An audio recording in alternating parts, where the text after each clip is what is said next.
It's 2022, and I am playing Quake.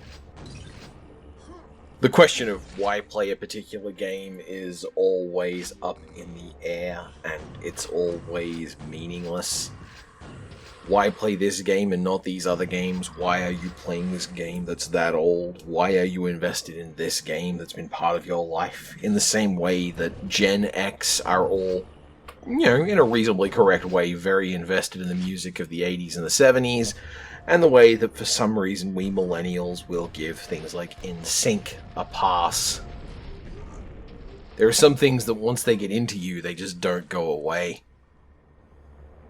For me, I think, when it comes to Quake, it's too big for me to talk about normally. It's a game where, if you're not aware, you run around, and you shoot things, and you push buttons, and you jump on things. That is pretty much the sum and whole of the game.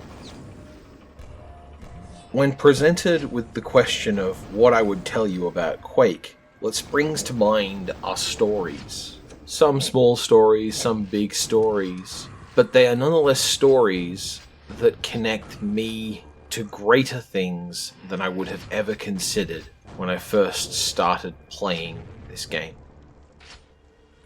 For anyone not familiar, Quake is a 1996 first-person shooter game made by id Software at pretty much the height of their power. This game is either the first bad id Software game or the last good, true id Software game made by John Romero, John Carmack, and a lot of other people who worked really hard on the project, but got left out of the history because the story got told that way. Where Doom before it was a heavy metal album cover turned into a game of a space marine shooting his way through hell, Quake presented us with a heavy metal album cover of a game about a different kind of space marine shooting his way through a different kind of hell. I always felt it was a little unfair that neither game really got developed narratively and conceptually. That no matter how I cut it looking back at it, these games are extremely video games. Things have titles because they sound cool. Monsters have evocative names that makes it easy to talk about them. Things are left mysterious, not necessarily because the mystery is meant to unfold in a particular way, but because nobody knows and nobody cares. What is a shambler? It's a shambler. Does it shamble? Not really. It actually moves pretty purposefully, but we call it a shambler because it's called a shambler. We're presented with alien life forms and semi-humanoid things, and there's no coherent idea as to what these creatures are, or why these creatures are. Doom, you had the unifying aesthetic of a very Christian techno cyber hell going on, where the meatiness of hell was highlighted in reds and browns, with the occasional flaring of pink and orange and bright green, to give the whole thing a very vibrant palette, a way that things stood out against one another. The type of heavy metal album cover it was distinct from what we got from Quake only 2 and a bit years later. Quake is dingy and grungy. Quake's textures are low-key. There's no fire brick in this. The way Quake looks and moves and feels is more brooding and foreboding. Monsters presented to you in Quake are just as incoherent as they are in Doom, but they're also much more of a grab bag. Why are there knights? Why are there human guards? Why are there these strange leaping fiend things? Are they demons? Maybe? We don't know, and we're never really given a good explanation. There is an explanation, something like an explanation light, as it were. At the very end of the game, you fight a creature called Shub Niggurath, and I say fight very nebulously. It's one of the more impressively unimpressive set-piece monsters of its time. This system then tells you that you killed the thing called Shub Niggurath, and that's it. That's your lot. Congratulations, the game is over and you won it. Part of this is because the world building, as much as work is put into it by people like Sandy Peterson and Tom Hall, who may have moved on from this project, but I don't know. They were all there, but they weren't important to put in the game system, as per the way John Carmack did game systems. And Quake is an extremely systemic game. When I said you run, you jump, you push buttons, and you shoot things, I technically am exaggerating, because you don't push buttons. You get near buttons, and buttons are pushed. Your character is an inherent activating presence, and you, the player, have no agency over whether or not you choose to activate things. You push levers by getting close to them, you push buttons by getting close to them, and doors open while you are moving towards them. This is all done by a series of triggers in the level design. The world itself has to be built so that the world will respond to you. You move and you shoot. That is all you can do. This existence of moving and shooting is very much what you get when you pare the system of games like Doom down to the very bone. It's not that those games don't have some other stuff in them, some flavor or lore or other abilities that the character can execute. It's that they aren't important to the things Quake wants you to do. And what Quake wants you to do is move and shoot. It is 1996. Quake comes out. I don't get it on pre-order because I can't afford it, and my dad isn't as interested in it as he was in Doom and Doom 2. I don't remember how Quake got into my family. I think Dad might have brought a copy home from work, pirated off a friend. He played it for a bit, didn't like it. I played it, and did. I liked it so much that I played the shareware version as aggressively and as constantly as I could. When I got the full version, probably again through software piracy, I wound up playing with the modding system that let me connect other modules you could download into the game. Sometimes this would introduce a new monster, sometimes this would give you a new weapon, sometimes this would be new levels, sometimes it would be complete overhauls of the game. There was a lot you could do with that system, and what's more, because the system was itself designed economically, again, pared down to the bone, what you got was a game that was extremely simple to turn into text. Zip files of less than a megabyte could contain multiple new levels and numerous variations on existing monsters and entire gameplay systems that you weren't expecting. Some very important mods to the game that became kind of styles of game in their own right started out as things that were less than a single megabyte, small enough to fit on a floppy disk. When the game is pared down to almost nothing, the systems for controlling and manipulating that game need to be similarly agile. And that meant that Quake was very easy to mod as well. Not necessarily in all the ways I would want to, but just as an example, there was a program called WorldForge that let you build your own levels, and it was only a few meg, and I downloaded it, and it became my first 3D rendering tool, and the one with which I have the most experience. I used it in high school to make diagrams. I used it to make visual art of things like tanks and strange blocky skyscrapers. I used it to make Quake levels that weren't very good, and slowly through trial and error came to understand the way that a 3D level actually works. That they are all sealed boxes, and all that you get to do is choose the ways that those boundaries are defined. I got to look at how every cylinder was actually lots and lots of triangles strung together. I became so aggressive about engaging with the modding of this game and various different multiplayer hacks and robots that would let you play the game with other people without other people, that I wound up hanging around in the community spaces and just compiling these things and sharing them with people. It was possibly one of my first experiences of an online community under a handle that I am confident is completely forgotten today. My experience with Quake predates what is now my name. That modding meant that I did wind up trying to work on Total Conversions, one that I don't know if it ever finished, called New World Disorder, a principle I did not understand at the time, where I remember after many hours of work I managed to make a functional office desk that when you opened the drawer, showed you contents of a drawer with a pen and a packet of cigarettes. Every piece of data about this is missing from the internet, I'm sure.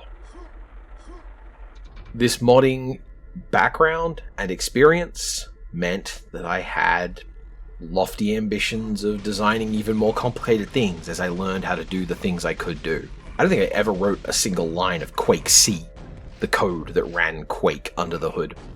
I know I spoke to a lot of people who did, and the things that I suggested, they were like, yeah, you can do that with this kind of thing. And then they'd go and do it. And I would get to see mods that I had effectively wished into the air. I was an ideas man, and by man, I mean 13-year-old? I really enjoyed this kind of thing of writing up design documents for ambitious total conversions to the game, or systems that people could implement if they could get around to it at some point. And that meant that I was effectively in the back rooms when people were discussing these other new ideas. One idea that got discussed and executed on away from us was a total conversion, or maybe later on a Quake engine game that was going to have like real operating AI, where the monsters would be able to pay attention to one another and react in ways that the Quake AI normally couldn't. That game went on to become Half-Life. Another game I played a lot in this period of Quake was a mod called Team Fortress, where your character got to have an altered and specific class. That game, in turn, wound up being iterated on and made into its own thing, which these days you probably know as Team Fortress 2. I guess the Team Fortress I played was Team Fortress 0. These two games, Half-Life and Team Fortress, through the Orange Box, wound up being part of a mass adoption of a DRM platform and sometimes store called Steam, which meant for a hot second, when I think about it, I stood on the gateway of our current entire now of an ecosystem of digital game distribution. People who are having history happen to them don't tend to know it until after it's done. The modding system of Quake was slick and tight and pared down, but so was everything else about it. If you wanted to share play experience of Quake, you could save a file which had just all the instructions that were input into the game and all of the appropriate reactions within the context of the game, which meant that rather than saving a chunky, compressed video and sending that over the internet, you could send a file of a couple of dozen kilobytes to show a way of getting through a level or something you did in a player versus player match. This gave way to a culture of exhibition, player versus player. In 1999, I had gotten out of one school that was run by a cult into a different, more normal Christian school that still wasn't great, but I was a worse student than it. I was deliberately disruptive and didn't understand ideas like assignments or homework. For me, these were things that happened when you didn't do enough of your work at school. School was where the work happened and then you left. I had an assignment that I didn't realize I had until the night beforehand, where what we were going to do was present to the class a presentation on a sport. And I know I'd seen them. I knew I'd seen other students do it. And I didn't really realize until the last minute that I was the next one. That I and another student were going to be the next two to present. And so, with an empty head of any other ideas, I got help from a church friend. I packed my entire personal computer into their car, and I took my computer to school. I set it up in the room we were meant to use for the presentations, and while I was there, I presented an explainer on how Quake was going to be the kind of spectator sport of the future.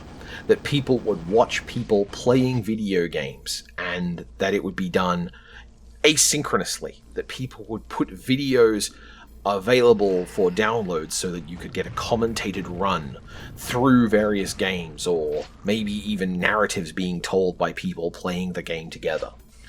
I'm not saying I predicted Let's Plays, or that I predicted Twitch, but I think it's worth noting that the technology was so present and obvious in 1999 that I was able to pull that out of my butt, just trying to consider ways that player versus player video games were quote-unquote sport. A thing about that story of explaining the game, though, is that at the start of the period, a young lady in my class approached me and said, "Look, I haven't done my presentation prep. I can't give my presentation yet. Can you go as long as possible to hopefully mean I don't have to go very long?" We were expected to go for 10 minutes each. It was a double period of 80 minutes, so we would have plenty of time. And I talked for the full 80 minutes, during which time I brought up other examples of things that these games could do. I showed demo movies that had been made, like Blabalicious, and shout out to the 5 people who remember that thing, or of total conversions of the way that this game could be used as a way to make other games that then could have other rules, that you could make soccer in Quake, and you could play soccer in Quake. I didn't yet have the idea in my head that the medium is the message, but I unconsciously was touching on the way that Quake, this video game I liked, was a medium. It was a platform for people to do things with, and the message was any given play. There was a demo made for Quake of a number of players working together to try and find the most efficient, fastest way through the game. It was distributed as a fairly large demo file, I think a couple of megabytes, and it was known as Quake Done Quick.